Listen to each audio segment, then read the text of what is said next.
Hi, so I wanted to do a video today about just the topic of not getting your advice from the world or from even your friends or family.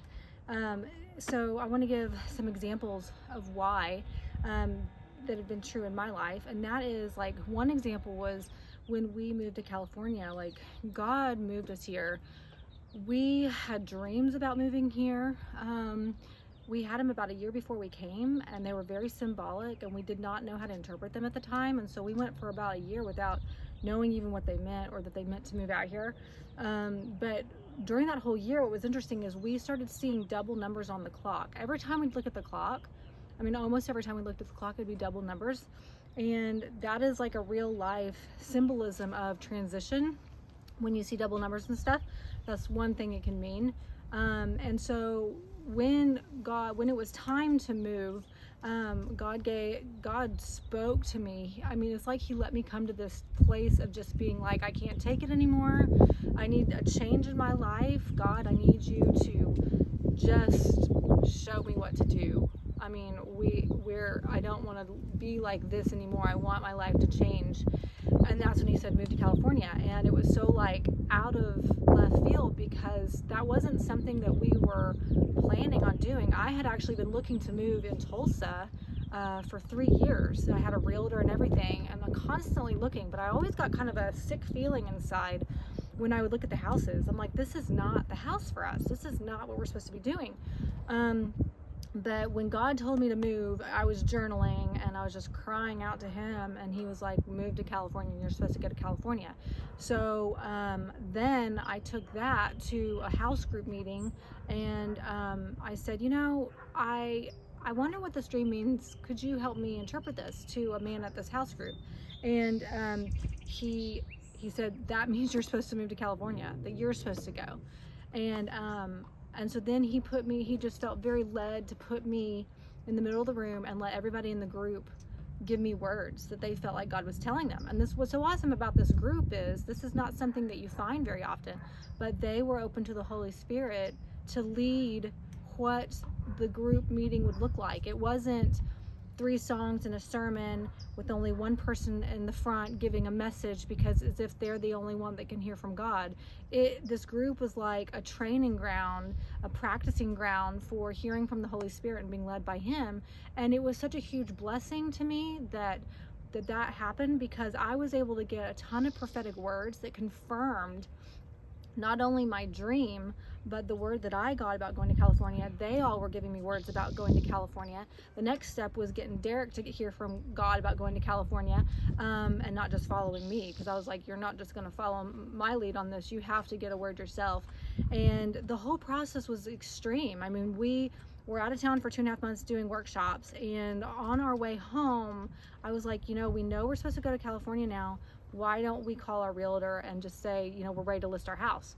Well, what I didn't know is she had texted me 30 minutes before I called her saying, I have a buyer for your house. And we did not have our house on the market. It was always just us looking, and we want to move, but we're not finding a house, and we're not going to put our house on the market until we do. And so I said, well, we need time to stage our house and clean, because we've been out of town for 2.5 months. And she said, okay, I'll give you a day, because they're really looking. They've been looking for 8 months. They have this other house they're interested in. So I want your house to be a contender, because I know it's what they've been describing. And so I was like, okay. So we recruited all these wonderful people to help us stage and clean and all this stuff. And so many people like came through, and we got our house ready in one day, and the next day they came and bought it. They gave us an offer. It was what we were asking, and we were asking top dollar for our house. So it's not like we, just put it really under the market just trying to sell it. It wasn't that. It was, and so God sold our house. It's a testimony that's like, if God has something for you, he'll make it happen. And I know that a lot of things you have to pursue. That's not always like 100% rule of thumb, like, you don't have to pursue things, but in this case, he made it happen. I didn't have to make anything happen. And so we then moved out to Virginia to just stay with my mom for about a month. We didn't know when we were supposed to go to California, because that was right when COVID hit. This was March of 2020. And so we hung out there for a grueling month because I'm like, when are we supposed to go? I'm pregnant. I'm due in August. And here we are in March or April at this point. And then I had a dream, go now, or you're going to start running into multiple offers on the house. Now, the dream was not that. That was the interpretation of the dream. The dream was very symbolic. It was of being in a parking lot, which is like a symbol of being in a waiting season, and that this other car was pulling out at the same time, and I let them go ahead, and then they got in a wreck with somebody. So we really had to interpret what that meant. And so when we came to, okay, I believe it means go now, because if you wait, you're going to run into people, you're going to wreck into somebody. So we left a week later. We flew out to Temecula and looked for a house. We were not having any luck. So about 2 or 3 days in, we were not having any luck. And I prayed that night. I'm like, God, are we even supposed to be here? Are we even hearing right?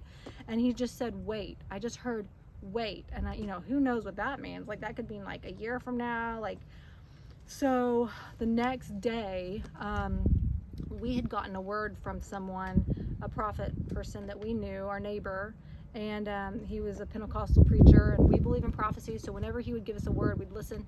And he said, you pay more than what you're planning on paying, like spend more on a house, buy more of a house, in other words, money wise. And so we upped our budget to being more.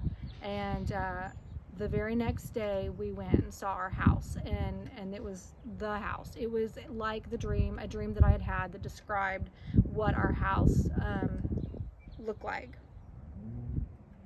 And anyway, sorry, I'm looking at the camera on my phone, but so that was amazing. That was a huge miracle.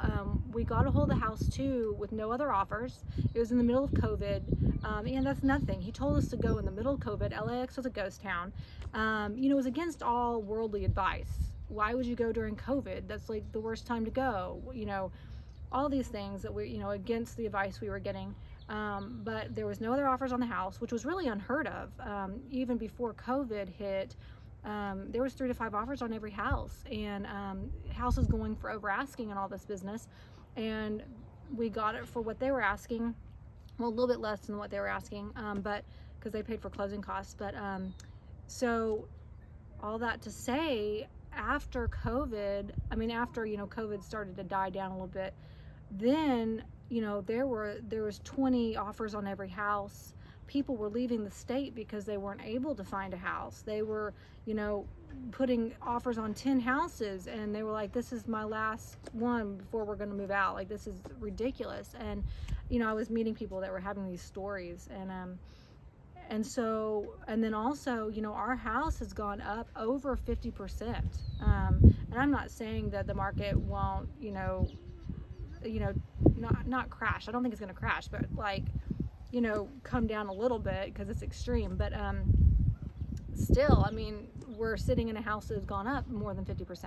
And our neighbors, which is interesting, are Mormon, and they he said that he prayed, and they were looking for a house at the same time we moved in. They moved in down the street, but they're renting. And he's like, oh my gosh, I prayed that, we were looking for a house, and I prayed about it, and all I heard was just buy a house, any house, doesn't matter what house, at the time. And he was like, well, that's not the answer I'm looking for. We're just gonna rent.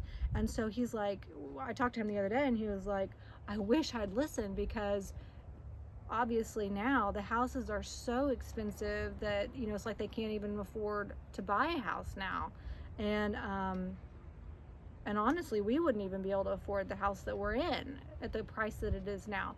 So that's a huge testimony to listening to God's voice. And if you don't know how to hear God's voice, it's not your fault.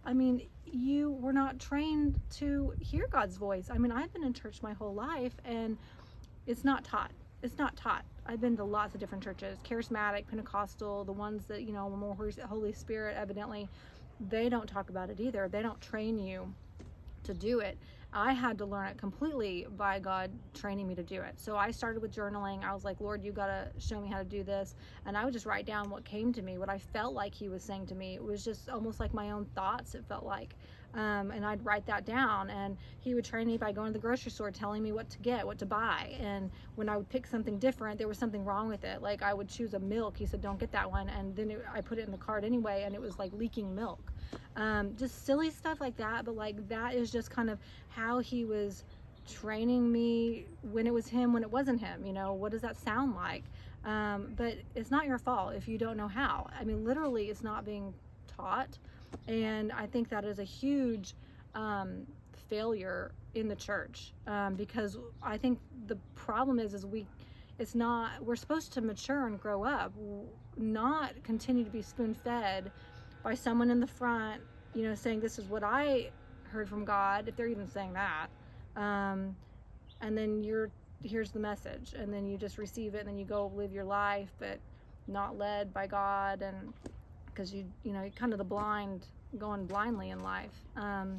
But I remember, you know, growing up being like, you know, I'm a Christian, but I don't feel like I have anything to offer the world. Like, what is it that I have that they don't have, other than salvation, of course, which is obviously the biggest deal. But beyond that, what is exciting? What is special about my life? And now I feel like I really have something that the world doesn't have, and that is the Holy Spirit. And Jesus said, I have to leave so that the Holy Spirit can come in my place, meaning you're supposed to have a relationship with the Holy Spirit, like not where you just pray and read the Bible, but then you listen to what he's telling you, and you learn to hear his voice, and then you go and do the things he's telling you to do. And I am sitting here saying that I've received huge blessings from doing that.